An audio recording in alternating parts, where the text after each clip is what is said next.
Assalamualaikum warahmatullahi wabarakatuh. Perkenalkan, nama saya Nurul Agustin dari Prodi PGMI Pendidikan Guru Madrasah Ibtidaiyah semester 2, Fakultas Ilmu Keislaman Universitas Islam Al-Hiyah Kuningan. Saya di sini akan menjawab jawaban UAS Psikologi Umum dengan dosen pengampu Ibu Nur Rahmatillah. Yang pertama yaitu buatlah mind map dari ruang lingkup psikologi umum. Di sini ada mind map, yaitu yang pertama pengertian psikologi. Psikologi umum merupakan suatu keilmuan mengenai tingkah laku individu secara umum. Psikologi berasal dari dua kata bahasa Yunani, yaitu psi yang berarti jiwa dan logos yang berarti ilmu. Secara harfiah, psikologi yaitu ilmu tentang jiwa atau ilmu jiwa. Di sini juga psikologi dapat diartikan menjadi 3. Yang pertama yaitu ilmu pengetahuan yang berkaitan dengan proses mental dan perilaku. Yang kedua yaitu ilmu pengetahuan tentang pikiran dan bagaimana ia bekerja. Yang terakhir yaitu ilmu pengetahuan tentang pikiran dan perilaku, studi sistematik terhadap perilaku dan proses mental seseorang. Jadi dapat disimpulkan bahwa psikologi adalah ilmu pengetahuan yang meneliti serta mempelajari tentang perilaku atau aktivitas-aktivitas yang merupakan manifestasi atau penjelmaan kehidupan jiwa. Di sini juga ada pengertian menurut para ahli. Yang pertama yaitu menurut Richard Meyer, psikologi adalah analisa tentang proses mental serta struktur daya ingat dalam memahami perilaku manusia. Yang kedua yaitu menurut Bruno, yaitu psikologi terbagi menjadi 3 bagian. Yang pertama yaitu studi penyelidikan tentang ruh, yang kedua studi mengenai kehidupan mental, dan yang terakhir yaitu studi mengenai tingkah laku. Berikutnya yaitu ada macam-macam psikologi umum. Di sini yang pertama yaitu psikologi sosial. Di sini psikologi sosial yaitu ilmu psikologi yang mempelajari tingkah laku manusia dalam psikologi dan lingkungan. Studi ini dalam psikologi sosial terdiri dari pengaruh sosial, proses bersama individu, serta interaksi kelompok. Yang kedua yaitu psikologi kepribadian. Psikologi kepribadian adalah psikologi yang mempelajari tentang tingkah laku manusia sesuai dengan lingkungannya. Yang terakhir yaitu psikologi tipologi. Ini berkaitan dengan psikologi kepribadian. Psikologi tipologi menjelaskan berbagai kepribadian manusia berdasarkan tipologi atau tipe tertentu. Yang terakhir yaitu metodologi penelitian psikologi umum. Di sini ada metode longitudinal. Metode ini adalah metode penelitian yang membutuhkan waktu relatif lama untuk mencapai suatu hasil penelitian. Misalnya metode yang ditempuh di dalam penelitian tentang perkembangan anak. Yang kedua yaitu metode cross-seksional.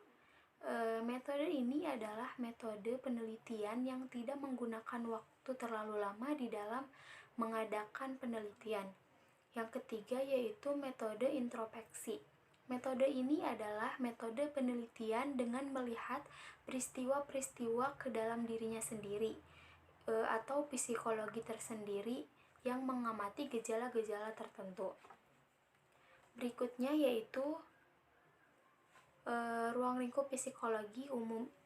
Ruang lingkup psikologi umum itu sendiri dilihat dari objeknya, merupakan kegiatan seseorang, baik itu anak-anak, orang dewasa, dalam menjalankan aktivitas psikis.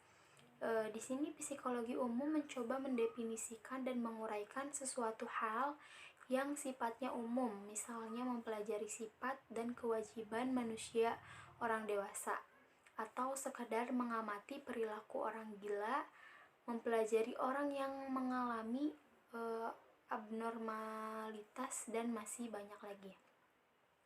Ruang lingkup psikologi yang kedua adalah psikologi khusus.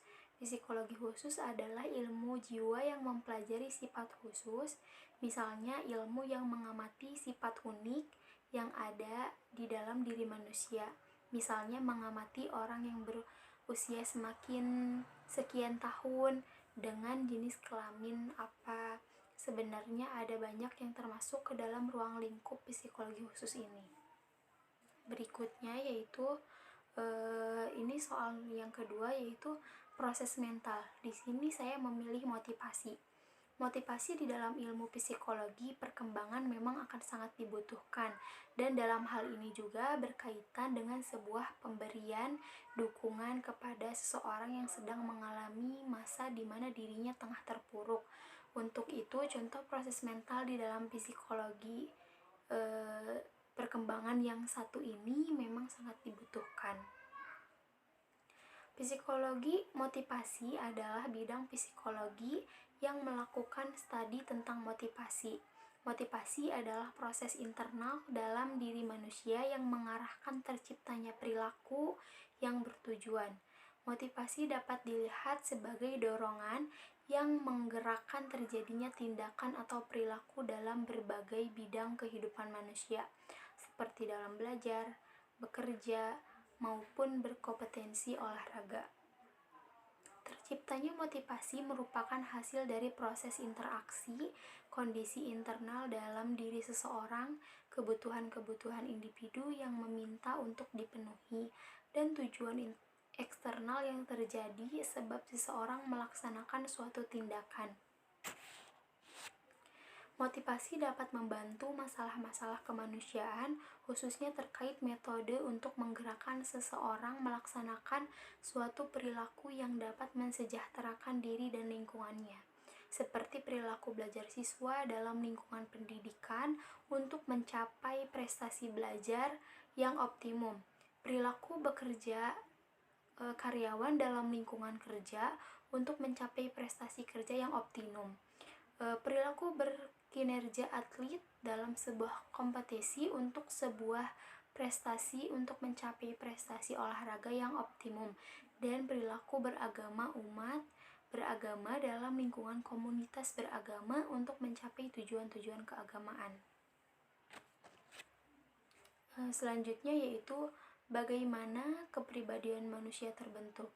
Di sini kepribadian terbentuk melalui interaksi sosial yang terjalin antara seorang individu dengan orang-orang di sekitarnya. Berkaitan dengan hal tersebut, konsep kepribadian sangat lekat dan konsep sosialisasi proses terbentuknya kepribadian berjalan beriringan dengan proses sosialisasi yang dialami oleh individu. Di sini, faktor apa sajakah yang dapat mempengaruhi kepribadian seseorang? Di sini ada faktor-faktor yang dapat mempengaruhi kepribadian seseorang. Yang pertama yaitu pengalaman awal, yang kedua pengaruh budaya, yang ketiga kondisi fisik, yang keempat daya tarik, yang kelima inteligensi, yang keenam emosi, yang ketujuh nama, yang kedelapan kebersihan dan kegagalan, keberhasilan dan kegagalan, yang kesembilan penerimaan sosial, yang kesepuluh pengaruh keluarga, dan yang terakhir perubahan fisik.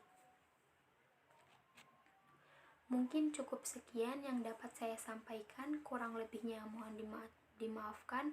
Wabillahi taufiq wal hidayah. Wassalamualaikum warahmatullahi wabarakatuh.